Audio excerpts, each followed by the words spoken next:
Chemicals சொல்றோம் இல்லையா, இந்த கட்டி ஏன் உருவாச்சு அப்படின்னு சொல்லி காலையில அவங்க அம்மா பள்ளிக்கூடத்துக்கு ரொம்ப ஆசையா தம்பி போயிட்டு வாடான்னு சொல்லி அனுப்பிச்சு விடுறாங்க.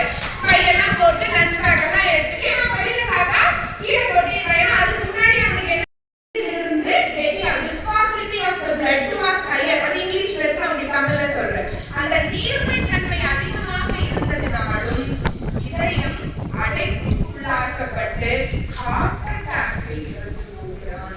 எத்தனை வயசு பையனுக்கு ஹார்ட் அட்டாக்?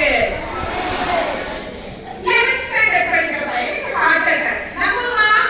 ஏன்னா நம்ம நிறைய பேர் என்ன நினைச்சிட்டு இருக்கோம் அப்படின்னா, மேடம் எனக்கெல்லாம் 16 வயசு ஆகுது, நான்லாம் கூலி போட்டா எனக்கு ஹார்ட் அட்டாக் வருமா? மேடம் எனக்கெல்லாம் வராது மேடம். இப்படிலாம் கேன்சர் வராது, 40 வயசுக்கு மேலதான் கேன்சர் வரும். அதை எனக்கு அப்படி ஒரு பிம்பம் இருந்தது. அந்த வயசுலாம் வளர்க்குற என் பிம்பம் உடைந்த நாளே அன்னைக்குதான். அன்னைக்குதான் நான் கண்கூட பாக்குறேன் 16 வயசு பையனுக்கு ஹார்ட் அட்டாக் வரும். ஒரு மாசத்துக்கு முன்னாடி பேப்பர்ல படிக்கிறேன் என்னன்னு, 6 வயது குழந்தை ஹார்ட் அட்டாக்கில் மரணம். 6 வயசு குழந்தை. அது எனக்கு அதுக்குள்ள வீடியோ பிடிச்சிருக்கும். அப்ப அது ஏன் இருந்தது அப்படிங்கறக்கான ஆய்வு அடுத்தது. சோ இப்ப இதனாலதான் நம்ம கூலிப்பு சிகரெட் எல்லாம் குடிக்காதீங்க அப்படின்னு சொல்றோம். வந்ததும் தகவல் சொல்லப்படும். இந்த மாதிரி மயக்கம் போட்டுருக்காங்க.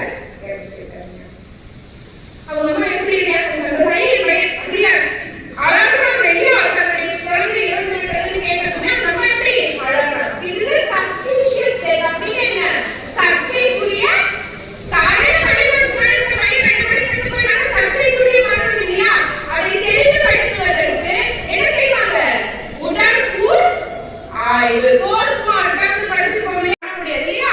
கண்டுபிடிச்சிருவாங்க. எதுக்கு இந்த பையன் சும்மா சும்மா ஒரு மனுஷனுக்கு ஒண்ணுக்கு 5 நிமிஷத்துக்கு ஒரு தடவை வரும், 1 மணி நேரத்துக்கு ஒரு தடவை வரும் இல்லையா?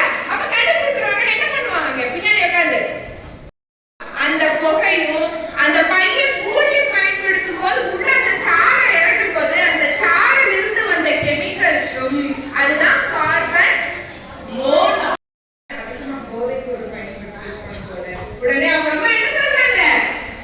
ரொம்ப சந்தோஷங்க அப்படின்னு சொல்லுவாங்களா? எப்படி இருக்கும் அந்த அம்மாவினுடைய மனநிலையை ஒரு நிமிடம் யோசித்து பாருங்க. உங்களுடைய மதருக்கோ இல்ல பேரண்ட் யாருக்குமே அந்த மாதிரியான ஒரு நிலைமை வந்துவிடக் கூடாது என்பதற்காக தான் இந்த விழிப்புணர்வு.